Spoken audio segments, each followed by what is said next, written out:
Ìròyìn ẹ kú dédé àsìkò yìí o gbogbo ọmọ òmìnira DRY-IYP ọ̀dẹ òdùnbí. Òní ni ọjọ́ àìkú 30 oṣù kẹfà ọdún 2024.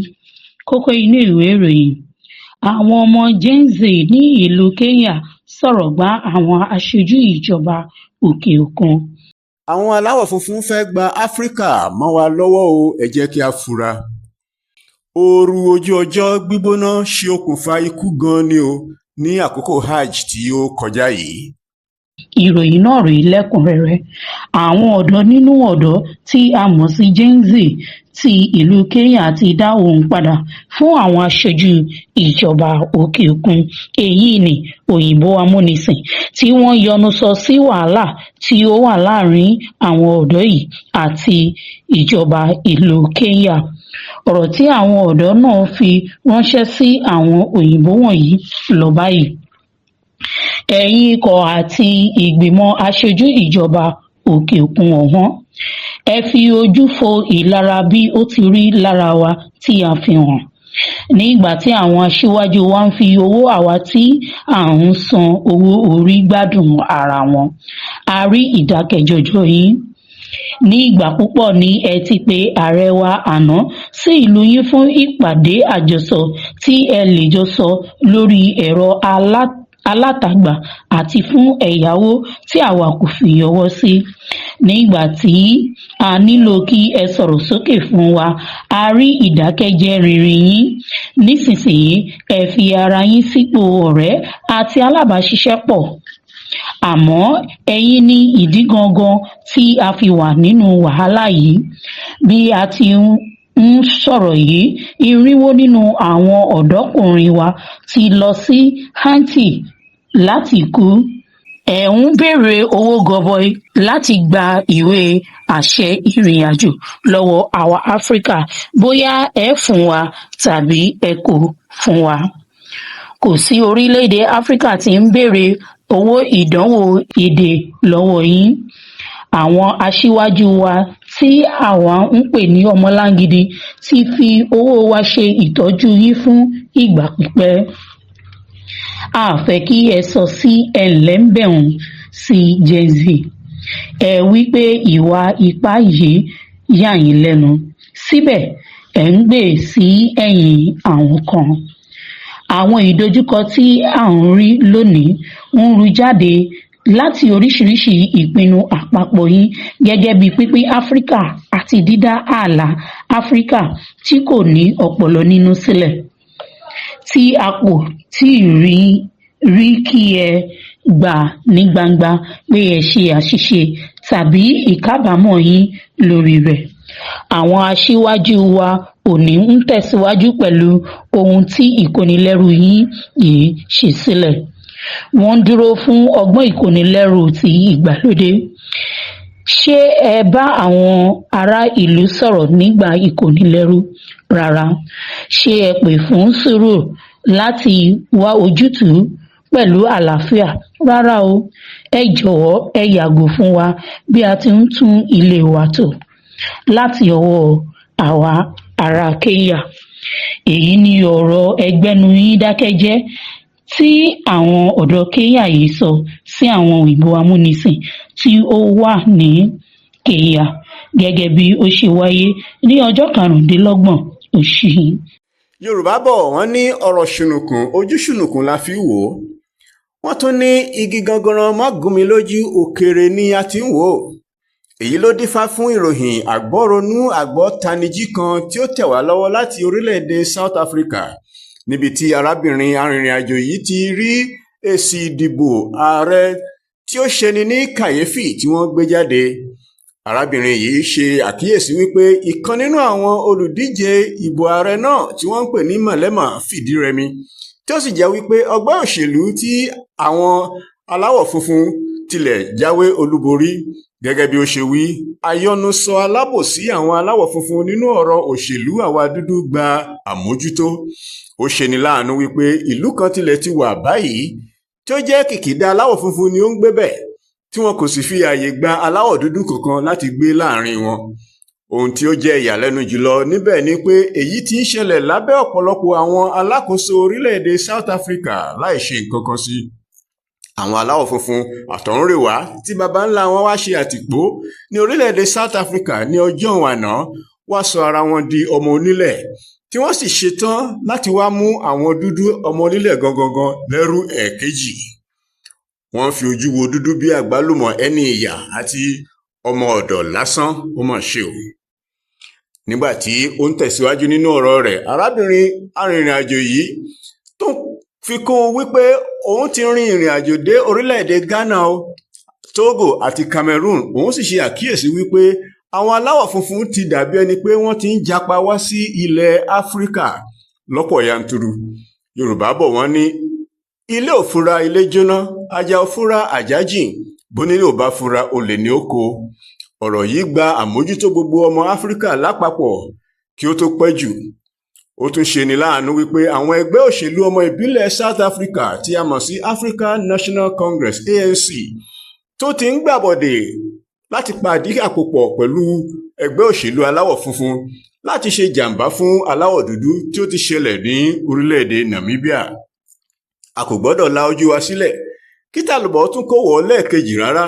Bí gbogbo àwọn aláṣẹ orílẹ̀-èdè Áfíríkà bá lè kẹ́kọ̀ọ́ lára Kwame Nkrumah, ààrẹ orílẹ̀-èdè Ghana nígbà kan rí, ìbá mà dára o. Arábìnrin arìnrìn-àjò yìí ṣe lálàyé wípé ààrẹ yìí farajìn fún orílẹ̀-èdè rẹ̀ ní Ghana, bẹ́ẹ̀ ni ó sì tún gbìyànjú láti nawọ́ ìfẹ́ sí àwọn orílẹ̀-èdè tó kù ní Áfíríkà.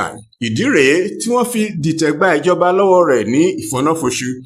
Yàtọ̀ sí èyí, arábìnrin yìí sọ síwájú sí wípé ẹ̀sìn àjèjì ti Kìrìsìtẹ́nì àti Mùsùlùmí wà lára àwọn irinṣẹ́ tí àwọn òyìnbó lò láti kó wa lẹ́rú nígbà tí wọ́n tẹ òṣì àwọn baba ńlá wa rì gẹ́gẹ́ bí ohun ẹlẹ́gbin.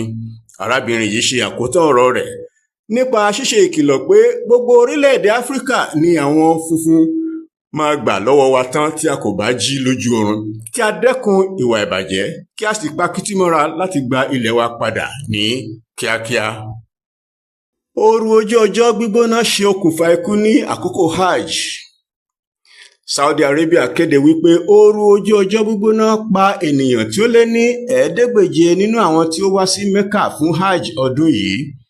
Ó tó 500 ẹ̀mí tí ó sọnù ní àkókò Hajj ọdún yìí bí àwọn ẹlẹ́sìn náà ti ṣe alábàápàdé ooru tí ó gbóná ní ibi aṣálẹ̀ ní ibi mímọ́ àwọn ẹlẹ́sìn Islam.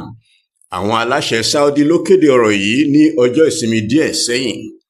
Mínísítà ètò ìlera ní Saudi Fahd bin Abdulrahman Al-Jalil sọ wípé ìdá 83 nínú àwọn 1,100 tí ó kú jẹ́ àwọn arìnrìn-àjò tí kò gba àṣẹ tí wọ́n sì fi ẹsẹ̀ rin ọ̀nà jíjìn nínú ooru gbígbóná láti ṣe ìrúbọ Hajj náà nínú àti ní àyíká Mecca. Mínísítà náà sọ fún ẹ̀rọ amóhùnmáwòrán ìjọba pé àwọn arìnrìn-àjò 95 ni wọ́n ń gba ìtọ́jú ní ilé ìwòsàn. Ọkọ̀ òfurufú ni wọ́n fi kó lára wọn lọ sí olú ìlú orílẹ̀-èdè náà láti gba ìtọ́jú ní Riyadh. Ó wípé ọ̀pọ̀ àwọn tí ó kú kò ní ìwé ìdánimọ̀. Ìdí rèé tí wọn kò tètè dá ní mọ̀ fún wọn. Nínú àwọn tí ó kú yìí, 600 lára àwọn tí ó kú jẹ́ ọmọ orílẹ̀-èdè Egypt. 29 nínú wọn nìkan ni ó gba ìwé àṣẹ ìrìn àjò náà. Èyí ni ó mú kí Egypt fagilé ìwé àṣẹ tí wọ́n fún àwọn ilé-iṣẹ́ ètò ìrìn àjò, èyí ni travelling agencies, tí ó kó àwọn tí kò yẹ lọ sí ìrìn àjò náà. Ojúkò pàjáwìrì ni wọ́n ti lọ ṣàlàyé iye àwọn tí ó kú fún àwọn aláṣẹ. Àwọn ará Egypt tí ó lọ fún Hajj pẹ̀lú òǹtẹ̀ ìjọba jẹ́ 50 ènìyàn. Àwọn aláṣẹ Saudi lé ẹgbẹgbẹ̀rún tí kò ní ìwé àṣẹ padà, ṣùgbọ́n ọ̀pọ̀ lára wọn rí àyè gba ọ̀nà ìbùrú dé àwọn ibi ìrúbọ náà. Àwọn wọ̀nyí kò sì ní ọkọ̀ tí yóò gbé wọn. Ẹsẹ̀ ni wọ́n fi rìn nínú ooru gbígbóná náà. Wọn kò sì ní ilé ìtura tí wọ́n lè fi ara pamọ́ sí fún ooru gbígbóná yìí torí wọn kò ní ìwé. Àwọn aláṣẹ Egypt sọ wípé àwọn ilé iṣẹ́ aṣètò ìrìn àjò travelling agencies 16 yìí kò ṣètò ohun amáyédẹrùn tó dára tó fún àwọn tí wọ́n ló kó lọ fún ìrìn àjò náà. wọ́n sì lo àṣẹ ìrìnnà èyí ní visa tí ó fi àyè gba àwọn ènìyàn náà láti lọ sí Saudi Arabia ṣùgbọ́n tí kò fún wọn ní àyè láti wọ Mecca. Ìjọba sì ti ní kí àwọn ọ̀gá iléeṣẹ́ náà lọ fojú ba ẹ̀ka ìgbẹ́jọ́ láti ṣe ìwádìí wọn.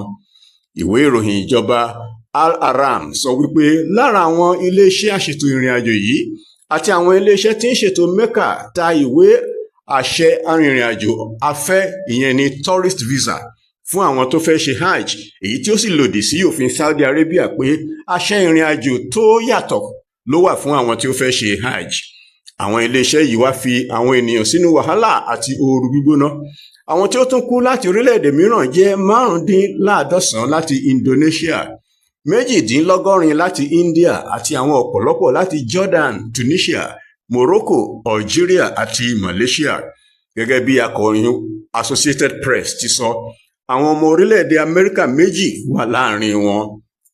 Nínú ìtàn hajj, àwọn ènìyàn máa ń kú léraléra lọ́pọ̀lọpọ̀ lásìkò hajj, tó sì jẹ́ wípé nígbà mìíràn èèyàn tí ó lé ní mílíọ̀nù 2 ni ó máa ń lọ sí ìrìn àjò fún iṣẹ́ hajj ọjọ́ 5 yìí. Ìrọ́kẹ̀kẹ̀ àti ìṣubúlébú pẹ̀lú àjàkálẹ̀ àrùn ti ṣẹlẹ̀ nínú ìtàn arìnrìn-àjò hajj, ṣùgbọ́n ikú ọdún yìí pọ̀ ju bí ó ti ṣe máa ń ṣẹlẹ̀. Ní ọdún 2015, ìrọ́kẹ̀kẹ̀ àti ìṣubúlébú pa 420 arìnrìn-àjò ẹ̀sìn gẹ́gẹ́ bí ọ̀rọ̀ AP. Orílẹ̀-èdè Saudi Arabia kò tí ì sọ pàtó iye àwọn tí ó kú ní ọdún náà. Ní ọdún kan náà, irinṣẹ́ ńlá kan wó sórí mọ́ṣáláṣí ńlá Mecca ní ìbẹ̀rẹ̀ ọdún tí ó pa 111 ènìyàn. Ní hajj ọdún yìí, ooru gbígbóná ìlú Saudi Arabia gbóná gan tó ìdá 54 sí 59 ìwọ̀n ìgbóná gẹ́gẹ́ bí àwọn tí ó mọ ìwọ̀n ojú ọjọ́ ti wí. Àwọn kan dákú níbi tí wọ́n ti fẹ́ sọ òkú àṣetánì. Hajj tí ó jẹ́ ọ̀kan lára òpó 5 Islam jẹ́ ọ̀kan lára ìpéjọpọ̀ ẹ̀sìn tí èrò ti máa ń pọ̀ jù. Àwọn mùsùlùmí tí ó lé ní mílíọ̀nù tó fẹ́ pé bí 2 ni ó lọ sí hajj ti ọdún yìí. Àwọn tí ó lé ní 1.5 mílíọ̀nù láti orílẹ̀-èdè 22 àti bí 200,000 tí ó jẹ́ ọmọ orílẹ̀-èdè Saudi Arabia àti olùgbé ibẹ̀. Àwọn aláṣẹ Saudi Arabia ló sọ bẹ́ẹ̀. Owó bílíọ̀nù dọ́là tí ó pọ̀ ní Saudi Arabia ti ná fún ìdarí àti ààbò àwọn ènìyàn tí ó wá fún ìrìn àjò ẹ̀sìn ọjọ́ 5 náà, ṣùgbọ́n iye àwọn èrò tí ó wá lọ́dún yìí jẹ́ kí ó nira fún ìtọ́jú àti ààbò wọn. Àyípadà ojú ọjọ́ pàápàá lè mú kí ewu náà lágbára sí i. Ní ọdún 2019, àwọn aṣèwádìí ní ilé ẹ̀kọ́ ìmọ̀ kan ní Massachusetts ṣe àwárí pé bí àgbáyé bá tilẹ̀ ṣe àṣeyọrí láti dín búburú àyípadà ojú ọjọ́ kù, hajj náà kò lè ṣàìwáyé nínú ooru tó gbóná jọjọ tí ó sì léwu láti bí ọdún 1957 sí 1962 tàbí 1962 sí 1964. Ẹ̀sìn Islam tẹ̀lé kàlẹ́ndà ti òṣùpá, nítorí náà ní ọdọọdún wọ́n máa ń ṣe hajj ní ọjọ́ 11 síwájú ti ọdún tí ó síwájú rẹ̀. Tí ó bá máa fi di ọdún 2029, wọn ó ṣe hajj ní oṣù igbe. Lẹ́yìn èyí, fún ọ̀pọ̀ ọdún yóò bọ́ sí ìgbà òtútù, ìyẹn winter, nígbà tí ojú ọjọ́ kì yóò gbóná ṣùgbọ́n tí yóò tutù bá ènìyàn lára mu. Orílẹ̀-èdè olómìnira Yorùbá kì yóò fi àyè gba ohunkóhun tàbí ẹnikẹ́ni láti fi ẹ̀mí IYP sínú ewu. Nítorí náà, àrà ọ̀tọ̀ ni ìṣètò hajj yóò jẹ́. Pẹ̀lú ìrọ̀rùn àti ìgbádùn ni ọ̀rọ̀ ẹ̀sìn ṣíṣe máa bọ́ sí lábẹ́ òfin DRY lẹ́yìn tí a bá ti ṣíwọ́ àwọn ìkà ajẹgàba ìjọba agbésùnmọ̀mí Nàìjíríà kúrò lórí ilẹ̀ wa. A ò rí jù báyìí lọ, ṣùgbọ́n kí a tó máa lọ, àwọn kókó inú ìròyìn náà rèé lẹ́ẹ̀kan sí i. A gbọ́ wípé àwọn aláwọ̀ funfun fẹ́ gba Áfíríkà mọ́ wa lọ́wọ́ o, ẹ jẹ́ kí a fura. Àwọn ọmọ Gen Z ní ìlú Kenya sọ̀rọ̀ gbá àwọn aṣojú ìjọba òkè òkun. Ooru ojú ọjọ́ gbígbóná ṣe okùnfà ikú gan ni o ní àkókò hajj tí ó kọjá yìí. Ẹ kú kalẹ̀.